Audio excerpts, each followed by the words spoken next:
You keep replaying the good moments like they were proof it was real, but what if those moments were only the bait that kept you trapped? What if the love you were chasing wasn't a person at all, but a performance built to harvest your empathy, your attention, and your nervous system? Because here's the part nobody warns you about. The narcissist doesn't collapse when you expose them to the world. They collapse when you stop reacting in private, when you stop explaining, when you stop defending, when you stop trying to be understood by someone who only understands control. That's when the mask starts to melt, quietly, painfully, and inevitably.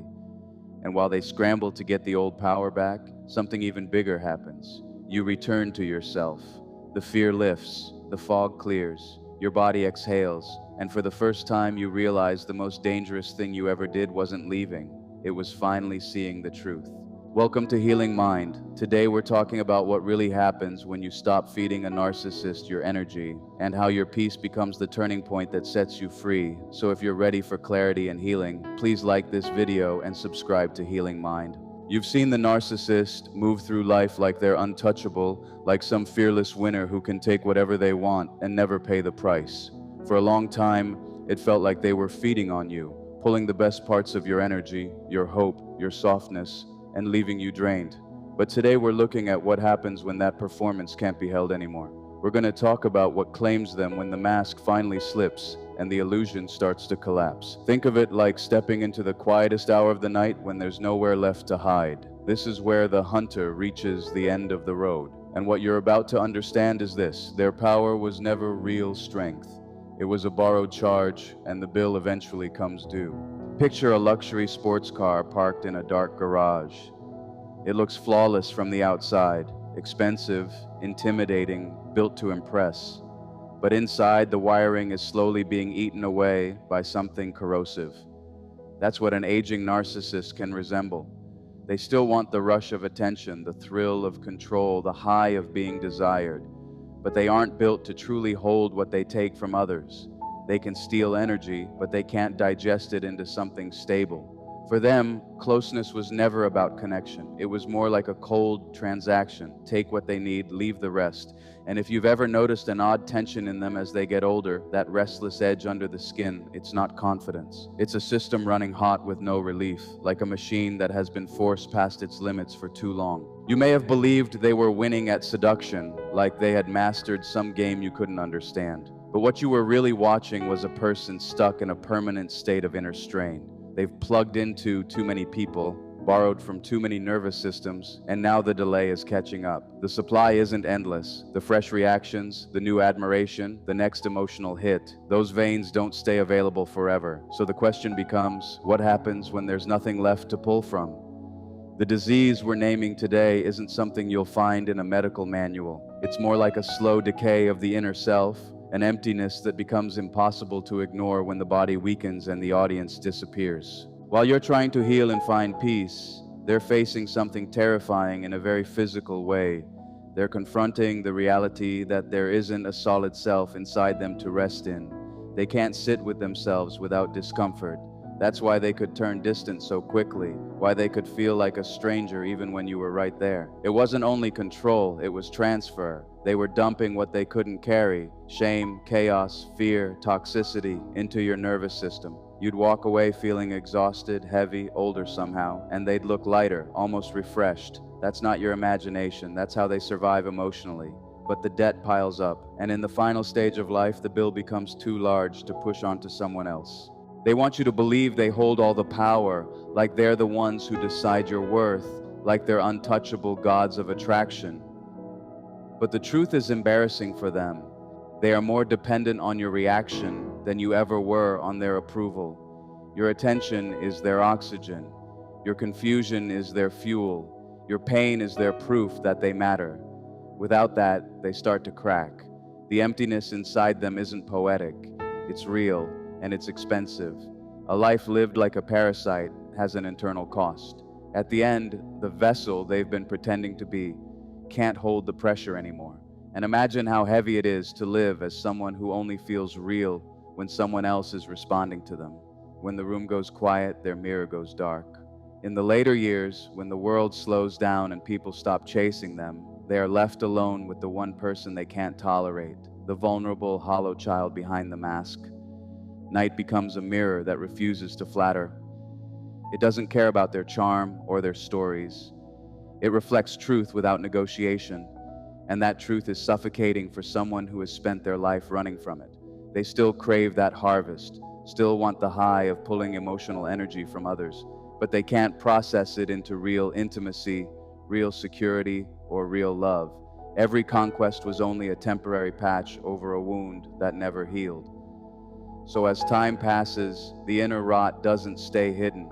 It begins to show through bitterness, agitation, paranoia, a constant search for someone to blame, someone to provoke, someone to extract from.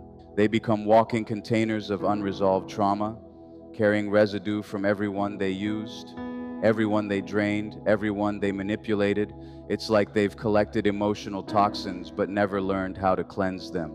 And that's why their old age can become a desperate, dangerous game, because the usual tricks stop working. Stay with me, because we're about to pull back the curtain on the private fear that rules them. This isn't just a story meant to entertain. It's a breakdown of how an ego unravels when it no longer has the external supply to keep it inflated. And once you see it clearly, you won't interpret their performance the same way again. That's where your power returns, because understanding breaks the spell, and clarity becomes your protection. This part is your safe space to finally stop blaming yourself. You may have been thinking you weren't enough, that your flaws created the distance, that you failed to keep the connection alive, but much of that distance was their internal collapse showing itself. They didn't withdraw because you were unworthy. They withdrew because the inside of them can't stay stable for long. And the moment you decided your peace mattered more than being useful to their cravings, the balance shifted. That's the moment they began losing the only game they know how to play. As we go deeper, remember this: their suffering in the end may be the most honest thing they ever truly own, because it can't be faked. You can't charm your way out of an empty self when life gets quiet. The silence exposes everything. To understand their terminal rot, you have to understand how their inner system works. A narcissist is often like a person-shaped emptiness that depends on constant outside input to seem real. They gather reactions, attention, admiration, fear, anything that confirms they exist. Without that stream, their identity doesn't hold. In the final stage, they aren't chasing pleasure the way a healthy person does. They're doing emotional extraction to keep a lie powered up. It's like someone living in a house with no foundation, constantly patching cracks as the walls shake. They may look confident, but inside there's no home. That's why intimacy feels cold with them. It isn't mutual, it's functional. It's used to regulate what they can't regulate on their own. Think of them as a high-end hologram that only stays visible as long as the projector keeps running. You are the projector. Your emotions, your attention, your desire to understand, your effort to fix things, this is the data feeding their image. But as old age sets in, connections weaken, people leave, partners disappear, families detach, the supply dries up. And when that happens, their image starts to glitch. The charming lover flickers, the confident persona stutters, and what you begin to see underneath is the gray, frightened child hiding in the pixels.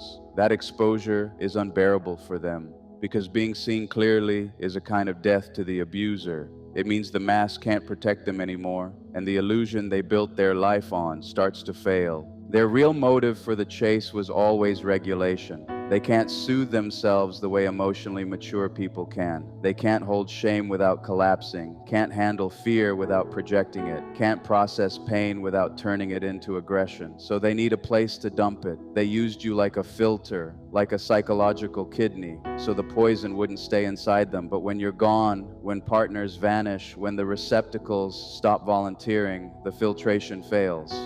Then the toxicity stays trapped in them, and it begins to burn from the inside out. That's why the later years can look like a quiet kind of self-destruction.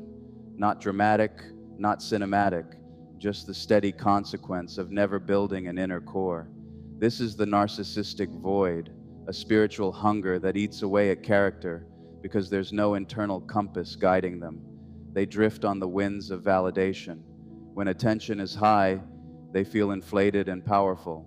When it drops, they deflate fast. And that crash isn't just sadness or loneliness. It's closer to psychic collapse, because without external confirmation, they don't know who they are. That absence feels like death to them. And once you understand that, you stop seeing them as invincible. You see them as dependent, unstable, and terrified of the silence. That understanding doesn't excuse what they did, but it frees you from the illusion that they ever had the upper hand.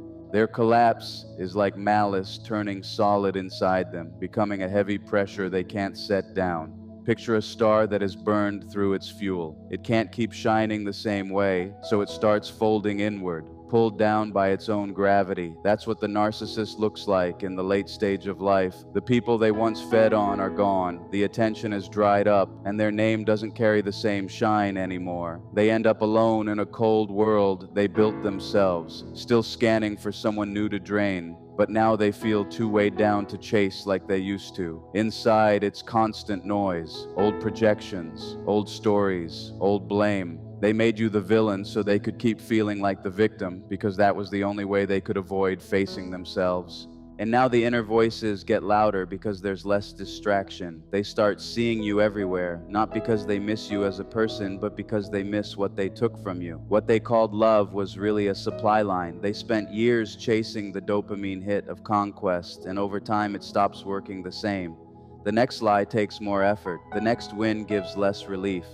Their system gets worn out, almost numb, like the reward switch is broken. Even when they get what they want, it doesn't satisfy them. It's like they're walking toward their own emptiness, step by step, pretending they're still in control. And in the quiet, something strange happens. They begin losing the sense of themselves. Without another person's energy to rub against, they feel unreal, like they're fading into gray static. That's the deeper sickness here, the need for another soul just to feel solid. They need friction, reaction, emotional heat, because alone they don't know how to hold their own shape. And under all of it, they often carry disgust toward vulnerability and human need. Real closeness reminds them of dependence, and dependence triggers their fear of powerlessness. That's why they can despise the person who loves them most. Love feels like exposure. But when the supply is gone for a long time, that disgust turns inward. The mirror becomes a threat because now the face staring back at them is the one they can't blame. They drown in self-loathing, and the cruel part is they reach for the same hands they previously hurt, then feel rage that those hands won't save them.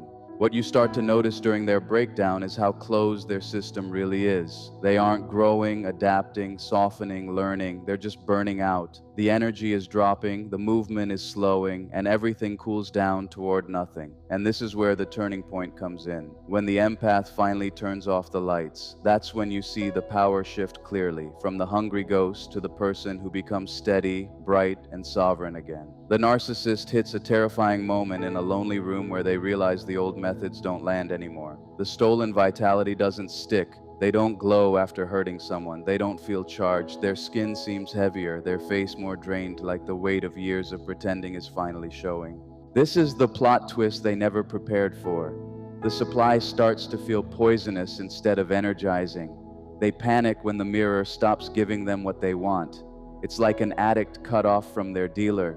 And that's when they often try the dramatic return, fake tears, grand promises, big emotional speeches, anything to test if the old strings still work.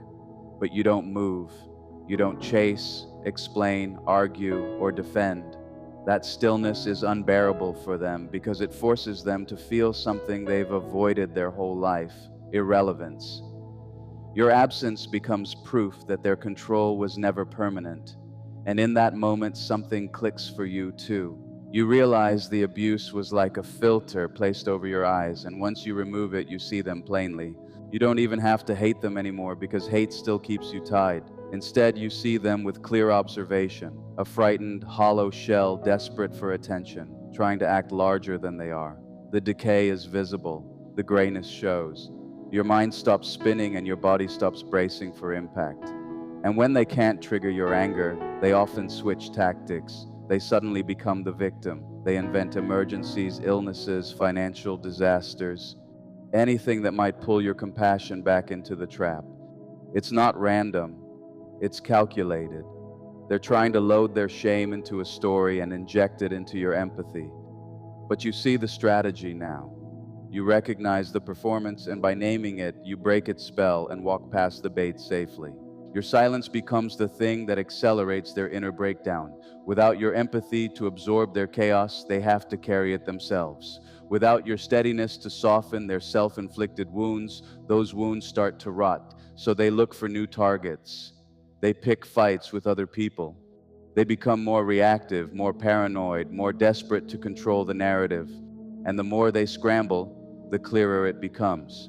The power you thought they had was always borrowed from you. When you stop lending it, they don't become stronger. They unravel. They'll wreck their own life just to feel something, even if that something is chaos. That's how dependent they are on disturbing peace. They can't tolerate a calm center unless they're the one shaking it. And for a long time, you were the steady anchor they kept pulling on.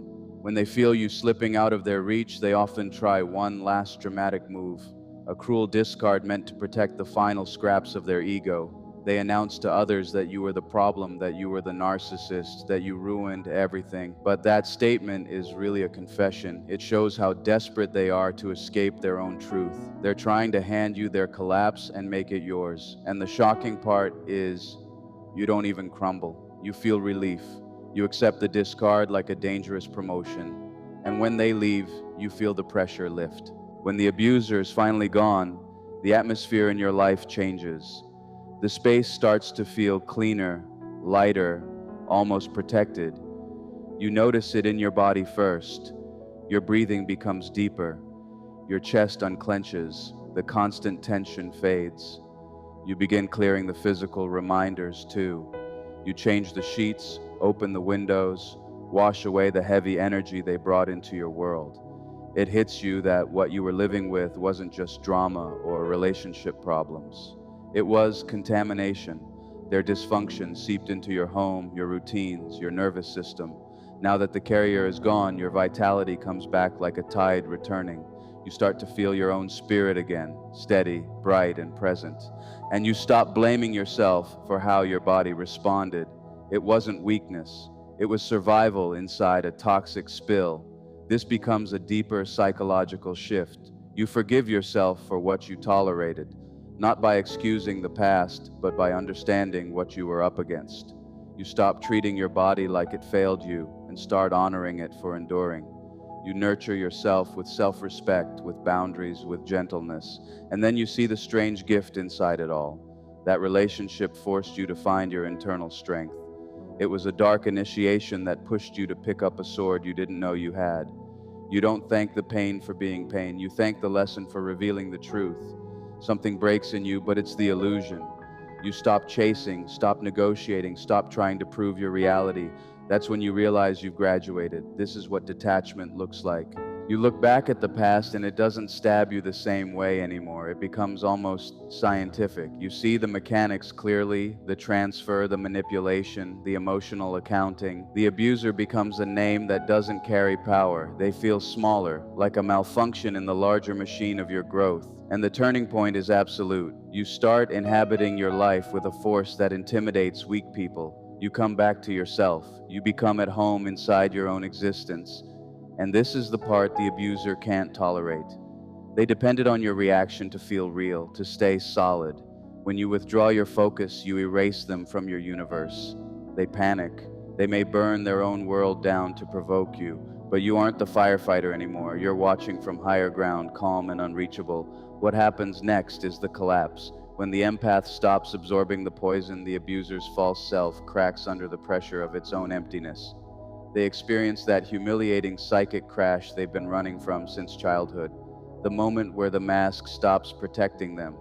You'll often see reckless behavior, dramatic acting out, sudden new obsessions, frantic attempts to regain control. Their social consequences start arriving faster and more publicly because they can't hold the image together anymore. And while they spiral, you move through the world with quiet dignity and a kind of calm indifference that speaks louder than any argument. Their smear campaign begins to rot on its own. People can smell desperation. Truth has gravity. Over time, patterns become visible and others start noticing the trail they leave behind. They search for you everywhere. They chase your ghost in other faces, other bodies, other dynamics, hoping someone will reflect the God image you once fed them, but it never feels the same. They're starving for that high-grade empathy your sacred energy used to provide, and the supply line is permanently closed. They destroyed what was good because they didn't know how to value it. So now they're stuck repeating the same cycle with weaker and weaker sources, getting less and less, until the system burns out completely. You can see it. They look older, they look dull, they look brittle. The life force they stole from you has expired, and they don't have an internal reactor to generate more. They're trapped in a body that slowly shuts down, haunted by the memory of the sun they once stood near. Now, reclaim what is yours. Reclaim your space. Reclaim your voice. Reclaim your right to walk through the world with dignity and confidence. Whatever they were, emotional arsonist, psychological parasite, someone who fed on your tenderness, none of that has power here anymore. Not in the presence of your light. And your light isn't meant to be wasted proving a point. It's meant to warm your own life. It's meant to create beauty, safety, love, and truth. You are not a survivor by accident. You're a generator of life, and the inner grid is restoring itself.